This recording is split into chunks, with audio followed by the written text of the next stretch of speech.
Just because you go into aged care doesn't mean that life has to end. It doesn't. Life can actually get better.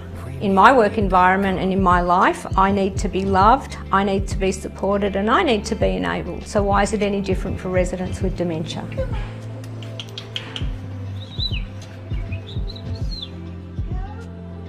Seeing how revealing and supportive and enabling Montessori could be, I was hooked. And with that passion, it was how to bring the staff along with me and how to bring the rest of the residents along with me. I've been working in aged care for 30 years, went along to the training, thought, wow, this is amazing, and I don't know why we hadn't thought of it before. It's just such a perfect way of caring for people with dementia. I knew that I wanted an organisation that focused on enhancing quality of life for the people that we worked with, to enable them to be independent and stay living in their community, which is where the majority of them want to be.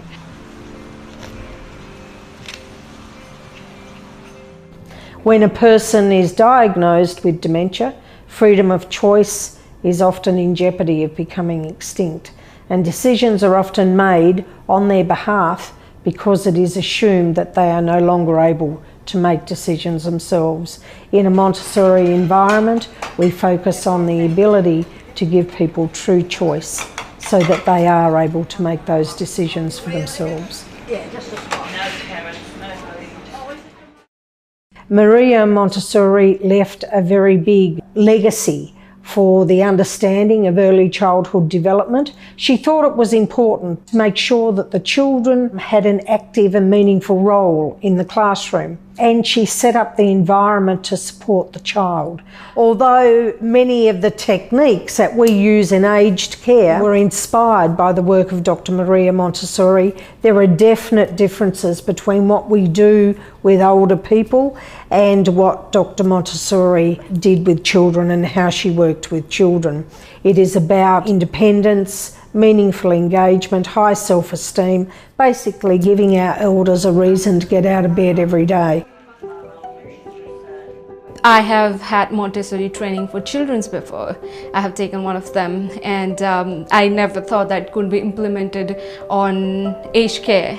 But coming to this facility and seeing how things work here, it's really amazing to see how something can be taken from one part of life and implemented in a very different way in another, and that makes so much sense.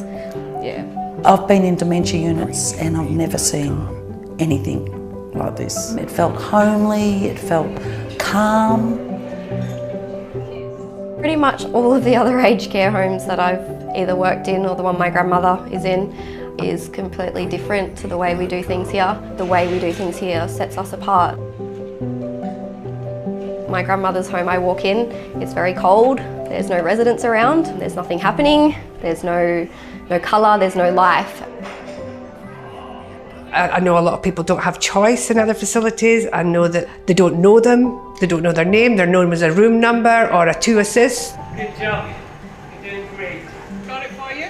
Thank you so much. I came to visit my dad. You come in here and it's such a vibrant environment. He always just seems really happy and content. You'll come in one day and he might have been folding up the laundry, or he's setting the table, or the other day I came in and he was sitting there sorting out some cards. So you can see how it gives people some purpose in life and that they're actually living, not just existing, which was a lot of these places and one of our greatest fears. Montessori means quality of life, means choice, it means independence, it means empowerment, it means giving people a purpose, a reason for living and a reason to get out of bed in the morning. It's a way of working with people's strengths. What we've seen firsthand with Montessori is joy and a light in their eyes, because Montessori is a way to connect with things that have meaning for people. We provide care that's personalised to every person that's here, so their emotional, cultural and spiritual, basically finding out about each person and providing the care that's best for each person that comes in here. The more you know about a person, the better care that you can provide to that person. Taste that one. You taste one, I'll taste one. In dementia, a person is losing rather than developing abilities. So the emphasis is on supporting the losses with the objective of maintaining or improving function.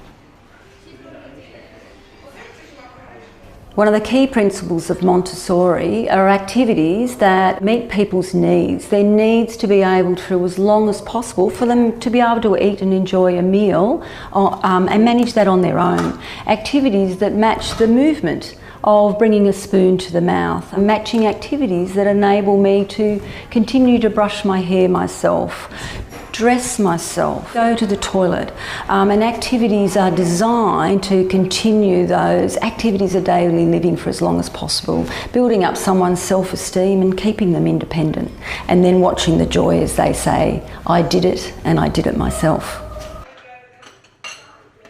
Activities like washing the dishes, folding the clothes, so they're included in everything we do.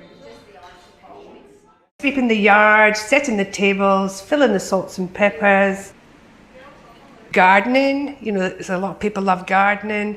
The ladies will sew, so they'll sort out the buttons for me, they'll sort out the pasta, peel the vegetables. You know, it's endless. What do we do at home? Whatever we do at home, we can do here. Whatever that person wants to do. We go in and we look for the strengths, not going in thinking of what they can't do. We're looking at what they can do, and we want to build on that. It's a strength-based approach. Every person living with dementia, there might be some things that they've lost the ability to do, but there's so much if we look with the Montessori approach that they can still do.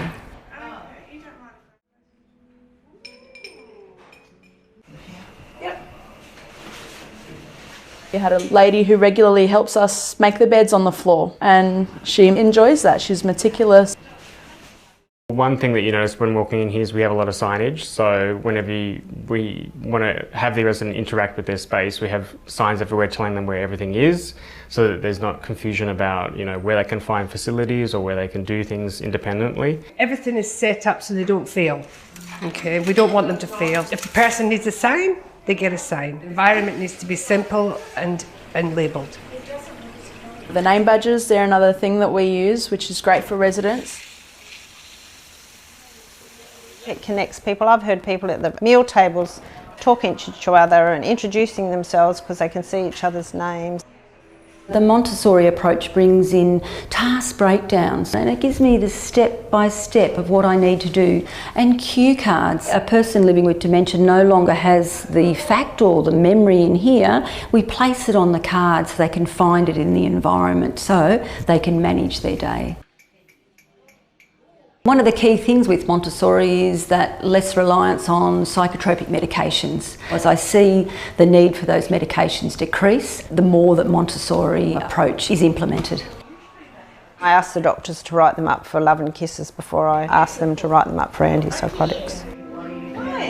Yes. For people living with dementia, Montessori can definitely change lives. You can engage people in a way that they might not be engaged before.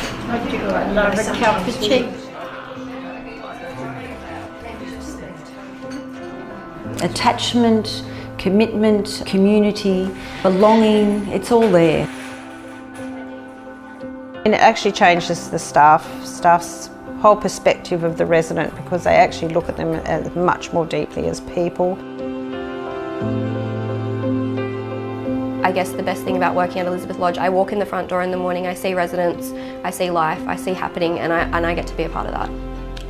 It does reduce the stress for the family because there's an actual program. They've got people there that are helping them with their loved person. She just seems more aware of her surroundings and participates more.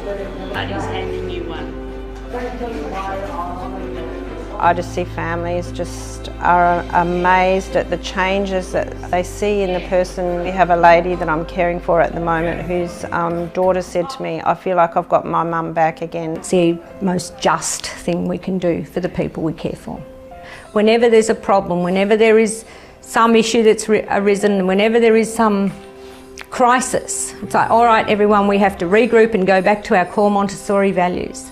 And if we stick to that, then we felt on our path and we're not going to go wrong.